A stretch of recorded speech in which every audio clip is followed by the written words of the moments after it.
I would like to welcome everyone to the 37th episode of Money Trees.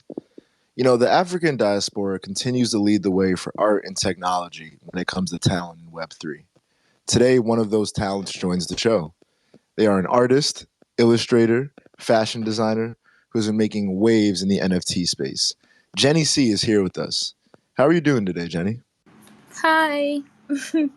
Hi, thank you so much for having me. And I'm doing good. Thank you so much for asking. Oh, for sure. No, I want to thank you for coming on the show today. When I had first saw some of your pieces, I was moved by like how raw and real they felt. And then I went and checked out your timeline. I was looking more on your OpenSea profile, and I just saw like this consistency in the art, and I loved it. So it's a blessing to get to chop up with you and just hear more about your approach to the space and just kind of what inspires you to make such dope stuff. I'm just happy to be here and thank you so much. I got the DM and I was actually surprised that you wanted to have me on the show, but again it's an honor to be here and um yeah, just here to just talk about my art and what I do. I haven't spoken in a space in a very long time, so let's see how today goes.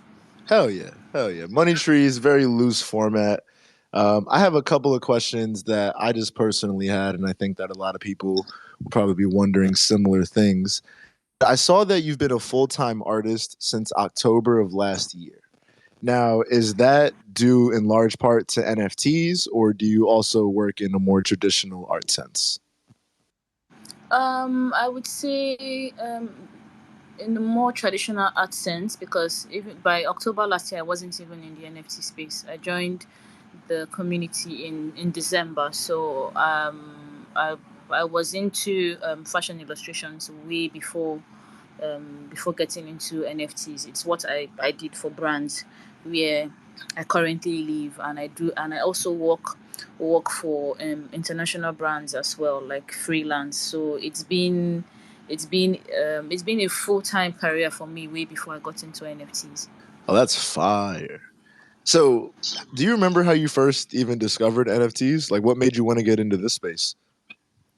Yeah, I do. I think that's something that nobody forgets, or I would say I won't forget.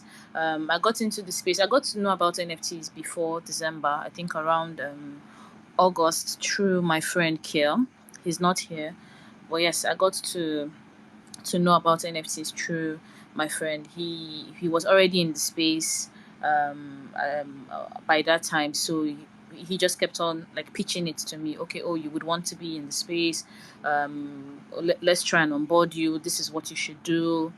Um, so yeah, I had a little bit of knowledge way before I got into the space, but I was just taking my time and I just didn't want to rush into anything.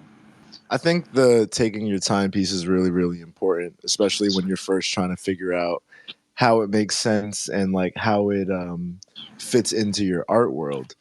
So, this is our first time speaking, definitely in this format, but outside of DMs. I work with a lot of artists out of South Africa and a few artists out of Nigeria. Are you based on the continent or are you stateside?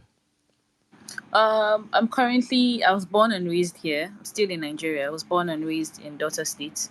It's a state in Nigeria as well. But for the past 4 years, I've been living in Lagos. I got a job, so I moved out here. So I'm currently based in Nigeria. I've been working with again a few of the artists from a few artists from Nigeria, and when I talk to them about Web3 and just NFTs as a whole, they're really into the idea, but it's just hard because they feel like so much of their audience is struggling to really gain access to Ethereum in particular out of all the blockchains. So for you, I guess what's been your approach or reasoning why you've been, because I see your stuff is on OpenSea, and have you run into any of wow, sorry, excuse me, have you run into similar difficulties with your audience and getting them set up with ETH or getting them to participate in the Ethereum ecosystem? Yes, yes. It's been tricky. It's been very tricky for me because again, like I said, um I was already putting out a lot of work even before I got into NFTs. So um, a lot of my followers or people that love my art are not collectors. They're not even traditional collectors. They just appreciate art and they like and they share my work and they recommend and they refer me to brands and all that. But they do not collect. So it's been difficult having people tell you that, oh, okay, I really love your work, but I don't have it to collect your work. I don't know how it works. I don't know what to do. So it's been kind of tricky. And aside my collectors being Nigerians, they are artists in the space already. I only have one collector that isn't an artist, is not in the space. We met. I think there was a hangout here in Lagos, and we met there. And it was like, oh, I'm a fan of your work, and because I actually want to own your work, I'm going to get ETH because of you, so that I can pick up your piece. So aside him, every other Nigerian collector I have are artists like myself and that are already in the space. So it's a huge challenge or it has been a huge challenge for me. I don't know about any other artist, but it has been a huge challenge for me in terms of people wanting to own my work. Yeah, I would say it's been a huge challenge for many Nigerian artists just because there's not a lot of on ramps and it's not very easy getting ETH loaded up. I know that's been the biggest problem I've run into is one, the price point is a little bit crazy, when you're paying so much for these gas, transaction fees. But on top of that, the actual ability to convert your currency or wherever you're banking with and get your crypto wallet funded has been very, very difficult. I'm trying to think of, and this isn't really, a question for the artist, but I'm hoping and I'm working with people to try and figure out ways that we can ease that process because I think the population is so well suited for crypto as a whole. Like when I would talk to some of my friends from Kenya and they explained to me how most of their, banking and purchases are done electronically, it just seems very ripe for ETH and crypto. So it's interesting hearing that you're running into some of those similar issues. I'm hoping that it's something that more people begin to address sooner than later. We Yeah, talked. yeah. Oh, yeah. I'll say talking about your work and the collectors, it's fire knowing that you have such an ill relationship with your collectors where you speak with them and talk with them and understand what they do in their day to day. Your work seems to, like I mentioned earlier, it's very raw. It feels very real. Love seems to be a central point in much of what you create. Do you have particular inspirations that you draw from when you're illustrating? I wouldn't say I do because it could literally be from anything. I have paintings that I have sold that were just plainly inspired by a love song that I couldn't get out of my head, or or it could just be a scene from a book that I love, or the experience that my friends have gone through or they want to go through. So it could literally be from anything. I love that. I would say Date Nights was that was the first collection that I had saw. It was wild because I looked at this and I was like, "Yo, there is it's very very interesting to hear you say where it can come from because when I saw that it reminded me of a particular relationship that I had and I was like wow this is captured almost like scene for scene in this art as I mentioned like that's what drew me in because it felt so real. It felt like I could relate to this and see myself in your work. So yeah, I think you do. That has been the most fulfilling part, like even before I minted or I listed them, because they were already out way before I listed them. So that has been the most fulfilling part about the whole series, having people tell you or express um, what it means to them. You have different stories from different people.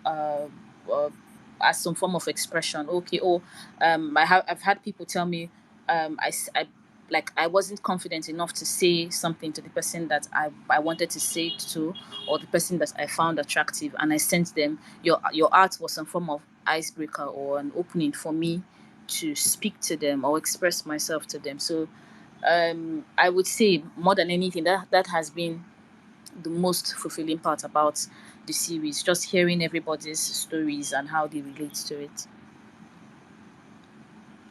I love that. When you talk about that they were already out prior to you listing, I see that OpenSea is the main place where you're currently releasing your art. Is there a reason why you chose OpenSea in particular? Yeah, I would say yes, yes, yes, because before I got into the space, OpenSea seemed like the easiest part to start with, because I wouldn't lie, funding was a huge problem for me coming into the space, because I had just quit my job months ago before I got into the space. So I wanted a situation where it was easy for me going in and I wasn't spending too much. So when I learned the basics of it and realized that, okay, oh, I'm only paying a one-time minting fee, it felt like a fair game for me. So I would say that was easy for me to just get into. Um, then I considered listing on Foundation as well. The piece that's even pinned up was even supposed to go on Foundation, but I realized that that the fees there were insane. Aside that was one. The fees there were insane. They've reviewed it now, but the percentage then too was also insane as well. So like just doing the maths, I was like, okay, no, OpenSea would be the best bet for me right now until I can list on Foundation. But I think I'm going to list on Foundation soon. I would agree. I think that OpenSea is the premier entry point, and it makes it the easiest for artists to get started and start understanding the space. I think that your work, it's so unique, it's so creative, and you have such a distinct style. I'm a huge advocate for people having their own smart contracts. I would recommend checking out Manifold now that you've had some time in this space and just been able to get your feet wet with that. Where Manifold allows you to create your own custom contract and gives you a bit more autonomy, where you can interact with your token holders and look at some statistics on their back end, and it's a bit more fluid in my opinion than OpenSea. And then you can list it on whatever platform you choose after minting from your smart contract instead of using OpenSea directly. And the manifold mints right now are very, very affordable. Where for a single 721, I think like the USD equivalent with gas prices is in the $10 to $15 range. And I personally enjoy that because then it's like if you decide to move off of OpenSea, it's a little bit easier for you, and your collectors start being able to see a record of all your work. So just something to consider as you continue moving forward. Yeah, definitely. Yeah, yeah. I would. That's something I would want to consider as well. Thank you for that, by the way. Oh, for sure, for sure. Is there something just from your experience as an artist so far and what you've been dealing with in the space that you wish OpenSea would improve on? Mm, there's nothing in particular. There's nothing in particular. I think OpenSea ticks a lot of boxes. Aside it being the the main marketplace where smaller artists or artists that are new into the space get to put out their work first. They tick a lot of boxes, especially when it comes to supporting artists. So um, they have a few issues, but I am an open sea stand girl. I think they do the work. The only issue that I had with them, I think some other people have had it as well, is where you have people creating accounts with your work and then relisting it. Some actually go ahead to even make a sale from a piece that isn't theirs in the first place. So I think that's the only issue. That's the only issue. But aside that, like I said, they tick a lot of boxes for me. For sure. I ask mainly because, I'm constantly seeing the sales when you retweet them and share them. And as an artist that's having success on the space, part of Money Trees is providing some sort of or some elements of a blueprint for the people that will listen to this in the future and understand how they can get involved. So I appreciate you sharing what your experience has been on there. Another Thank you so much. element, oh, for sure. Another element that I love is the humor that you display on the timeline.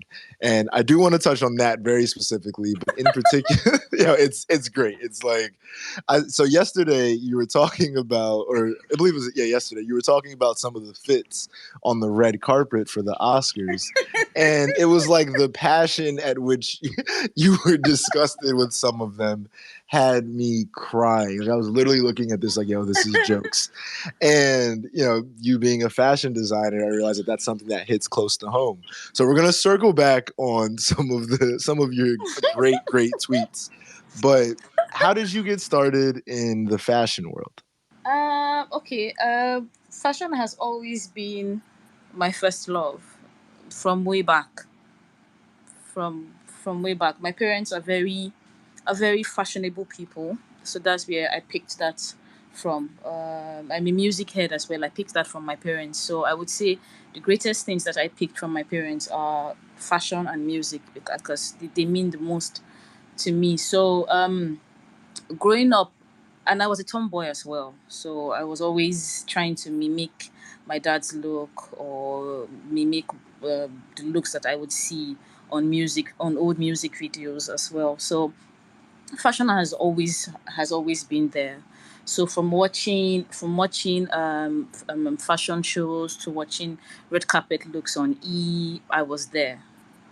I was just there, and I would make like rough scribbles. I wasn't really good at drawing at all. I wasn't. I think I got better in high school. I think around like GS 1 or 2. That's when I got really really good.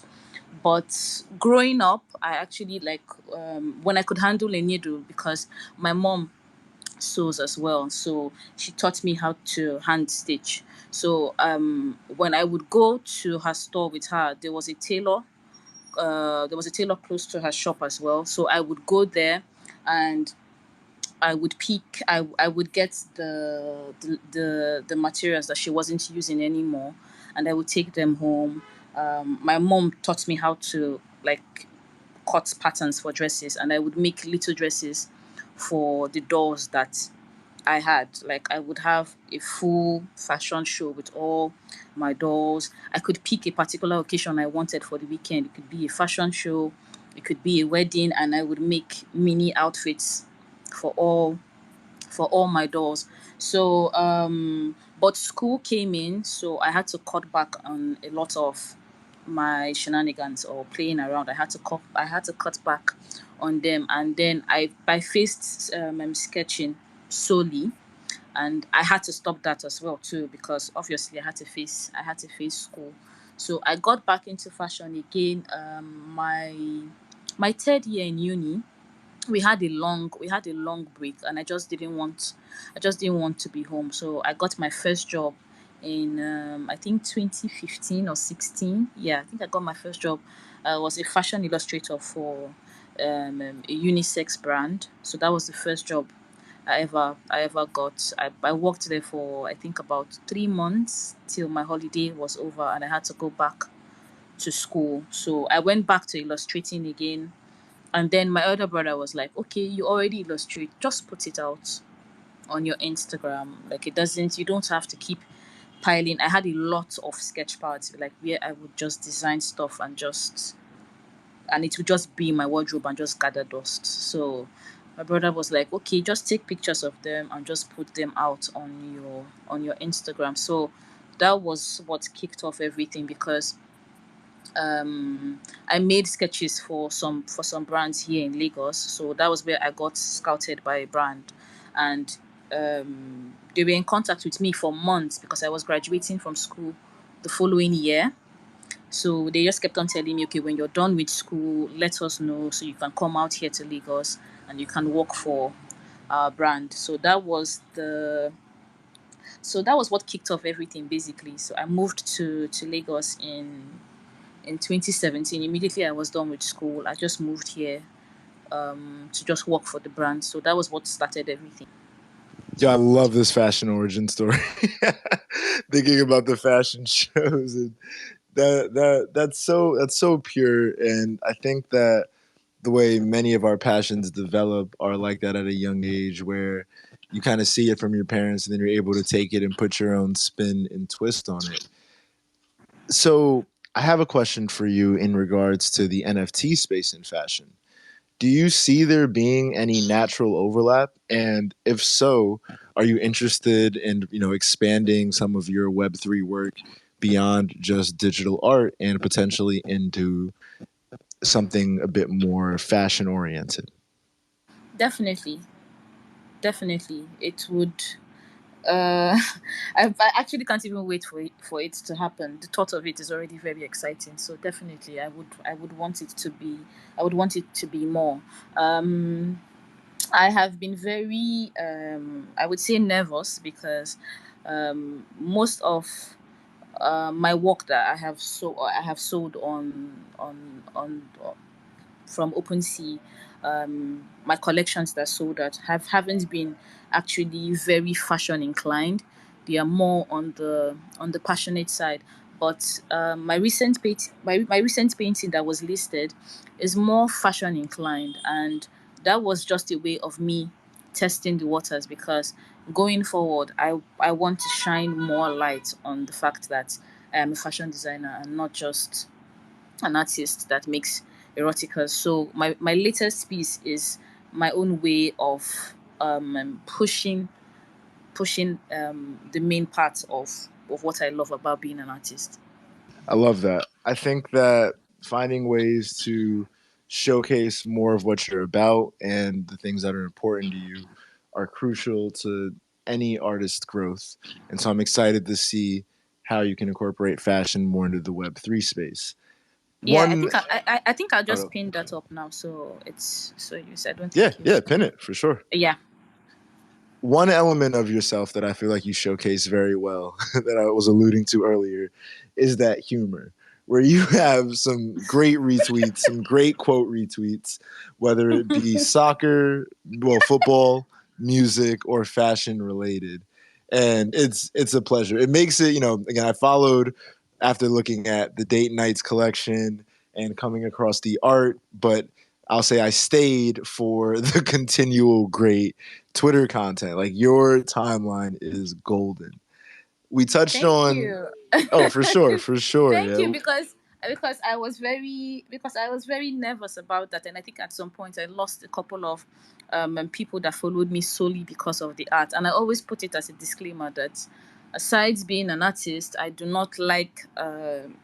like to be boxed into this particular person. There are days where I absolutely do not want to talk about art, and I just want to speak about music or just watch a game and just rant on my timeline. So it's I love the fact that you appreciate that as well. So thank you. For sure. To me, an artist is so much more than their art. And when you get that peek behind the curtain, it allows you, it gives you a bit of a glimpse into the mind that's creating that art. And seeing that humorous side when a lot of the art that I've seen is so passionate, it just shows depth to me. And so, those people that have unfollowed, it's their loss because, again, the timeline is golden. There was another wild event, and this, part of Money Trees. We go on these little tangents, but it's the day after, and you happen to be the guest, and it's the hottest topic in the in the internet on the internet right now. What was happening last night with Will and Chris Rock?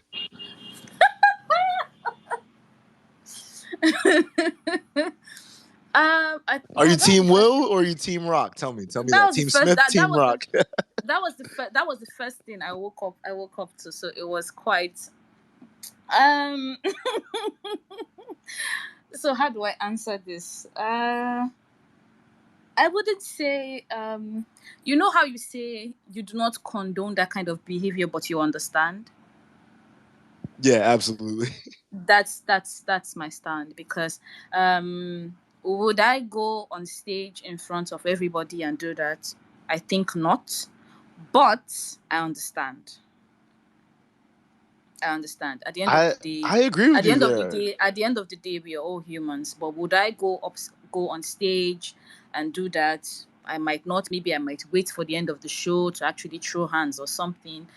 But like I said, we're all humans, so I can't actually start judging anyone and seeing videos from what Chris did in the past. It doesn't make any sense because she's not an actress, she's not a nominee, so I don't get why you keep picking on her. You made a joke the first time, I think, in 2016, yes, because she didn't come for the show, and now she's here again, and you're making fun of her. Like, to me, it doesn't make any sense because, again, like I said, she's not an actress, she's not a nominee, so why do you keep picking on her? It doesn't make any sense. And I feel that it was way more than the joke about her hair. I think it's just been um, pent up anger towards him from the past as well. But like I said, um, I do not condone it, but I understand. Do not condone, but definitely understand. See, I was a little bit like, damn, that's kind of unnecessary. And then I saw the joke and the previous jokes, and I'm like, oh well, I mean, shit, Chris Rock kind of got to live with that, man. You know, play stupid games, win stupid prizes. But yeah, okay, so yeah, I didn't want to detract too far from that, but I just loved your Oscar commentary on the outfits, and you saw that it got better at the Vanity after party, Oh and yes, they should have us showed that first. I feel like us as spectators, it's always interesting to see. Are you, from your fashion side as a designer, would you also be potentially interested in styling celebs for certain looks to improve on their approaches later? Is that in the cards for you?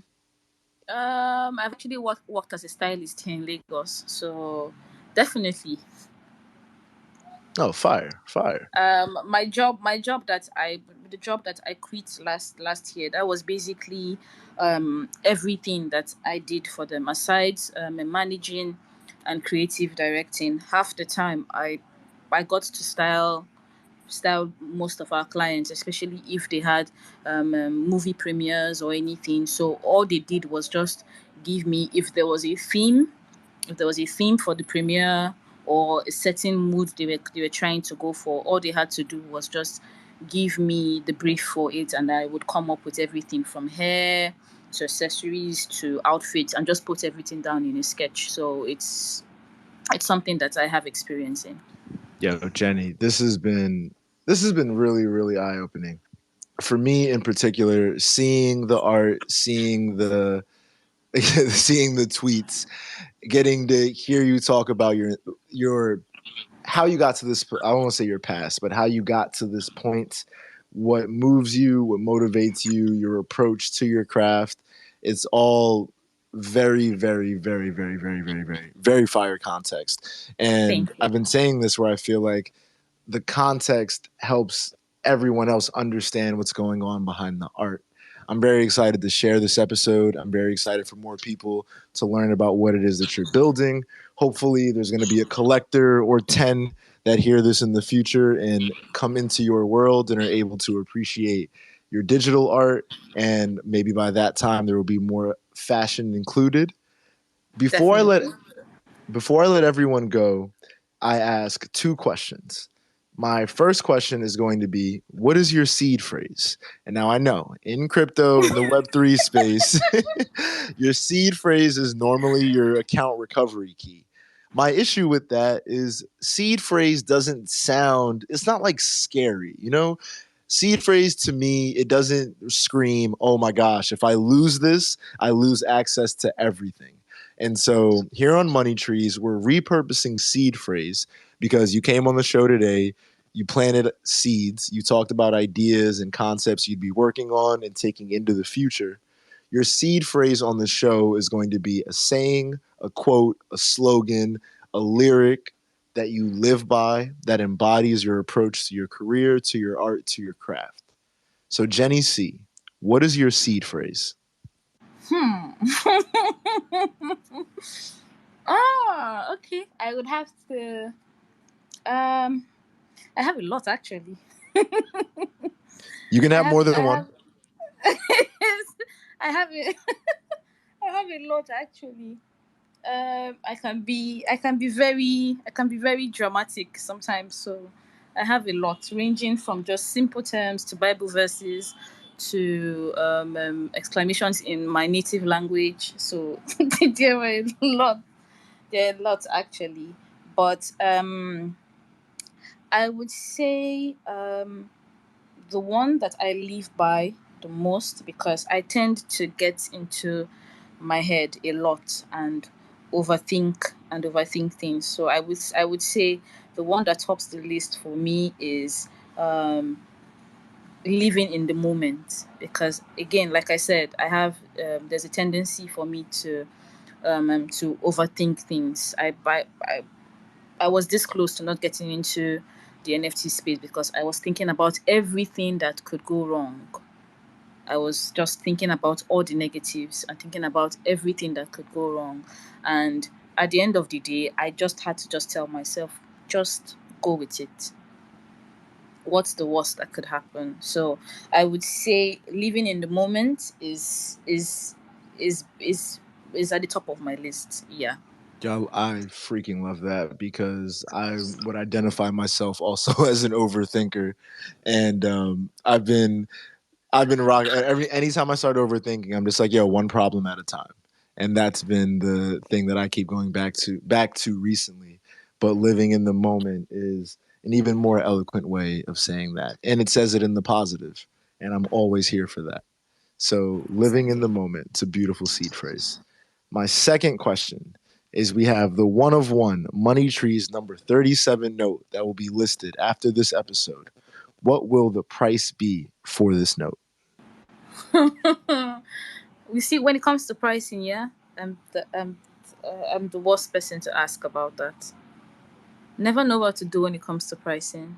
Well, for me with the show, the note is a way to celebrate your appearance here.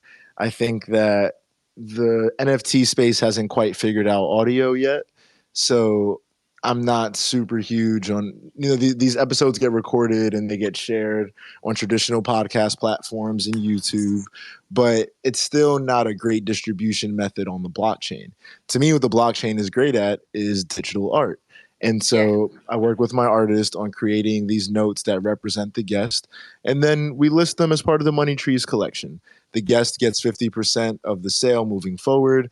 I think it's also a very interesting talk show podcast model that allows people to get paid in perpetuity, which is another beautiful element of the blockchain. So even on the initial sale and then on any of the royalties that come through, that is split between 50% goes to me and the artist and the other 50% goes to the guest.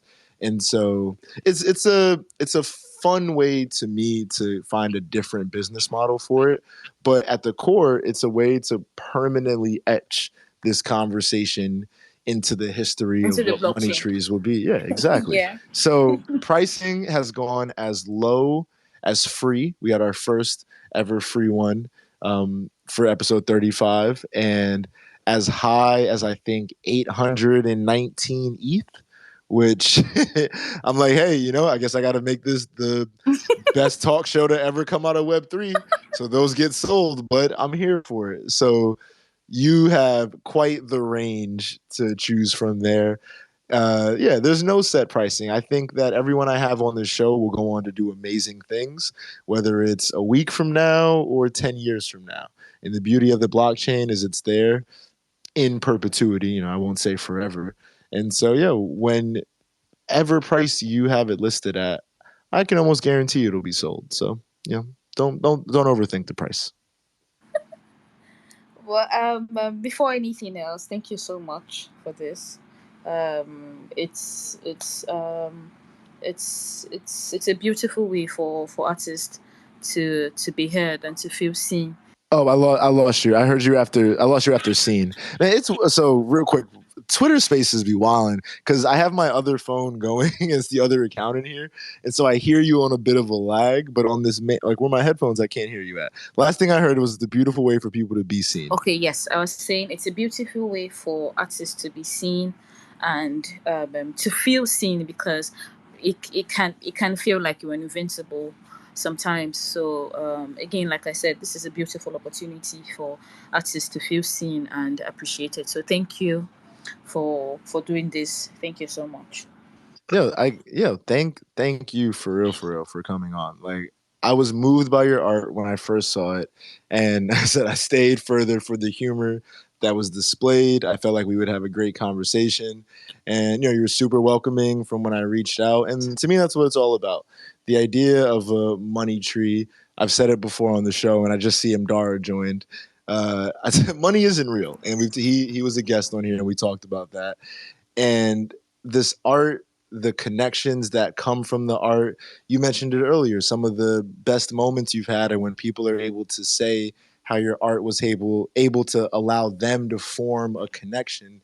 It's these kind of unseen ripples that will happen from this conversation that we may not even be aware of, how we move people or the value that we bring to someone else's life. And I love that. So I'm so glad you got to come on. Your experience is unique. I believe again, art is incredible, and this has been a very very fire way for me to kick off my week. So thank you. Thank you so much. Thank you. So for the But pricing, so for yeah, the before I price, let you so go for the though, pricing, so for the pricing, do I have to answer now or I can send you a DM? yeah, you can send me a DM. There's no rules to Okay. this. You can Okay. shoot me a DM whenever you figure out what you want it to be. Ain't no Okay. worries there. Definitely. Then I'll send you a DM. Fire, fire. Yo, Jenny C, I want to thank you again for all of the reasons I just said. I won't completely reiterate it because sometimes I tangent, but this has been awesome. If there's anything you want to leave us with, any teasers, any links, any sharing of the work for people to go check out, whether it's now or in the future, again, this episode will be shared everywhere. Now is the time, but yeah, I just want to thank you for coming on. I think what I'm just going to say is my friends are here, so I just want to just give them a huge shout out. My work is already pinned up, so those are the only pieces I have available right now. So open your purse and be nice to me. But aside that, my friends are here. Inkore is here. She's an amazing, amazing artist. The love of my life. She's here. Phil is here. Phil is an amazing artist as well. You can check them out. They have their work pinned up on their profile, so you can check their work. And Pascal is here as well. Bindo is here, and Dara is here. Because I had to ask them before actually even getting on the show. So they vouched for you a lot. They had nice things to say about you. There's Josh here as well. So thank you everyone that came in. Thank you Money Trees. Thank you Savage. Thank you Michael. Thank you everyone for coming in to hear me speak. We love it. And our very last thank you again goes right back to you. This has been fire. And yo, I cannot wait to see what else you bring to the space and to the art and fashion world at large. And I will be checking for more great tweets. Thank you. Peace out, everybody. Bye everyone. Thank you.